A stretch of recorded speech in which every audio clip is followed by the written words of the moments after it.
Bamikwano mjebaleko amanya gange nze Masi okuva mu ba UIS Limited abakola products ensufu ziyitibwa Yoza and Bold. Yoza the products zetukozesa okulongoosa ewaka, Bold the products zetukozesa okwelongoosa oba kiyite personal care.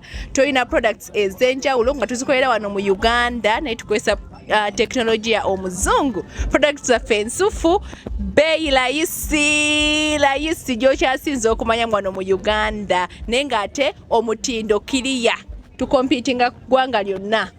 Tulina bleach omusufu ow'engoye enjeru, tulina hair oil owa Bold, body oil, tulina shower gels mu flavors ez'enjawulo, tulina liquid soap, tulina glass cleaner, toilet cleaners, tulina sanitizer, mwekuume Ebola simanyi biki, sanitizer, tulina multi-purpose soap, tulina dog shampoo owa Yoza, tulina aftershave, glass cleaners, hand wash, dishwash, liquid soap flavors ez'enjawulo. Tulina ne product ekyasinze gye bayise tiles and terrazzo cleaner. Wewera tiles zo zikugubyeko, terrazzo zaguba, product Yino. Badiya temwebakako eno product nsufu nungi nnyo ziddaabulula tiles ne terrazzo ezakugubako.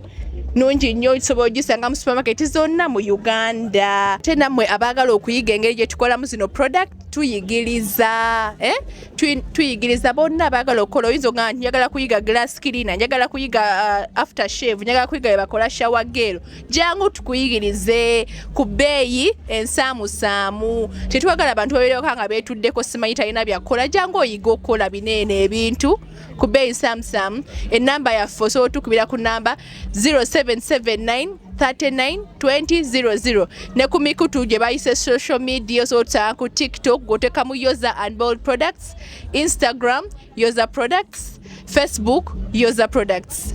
Tusangibwa Makindye awo ku Kyeruwafu. Bw'otuukayo w'owulira obuzeebuzeemu tukubire ku namba yaffe tusobola okulagirira. Tukola deliveries wonna gye muli. Badde ate mwerabira nti nze owa Yoza and Bold Products. Bye bye.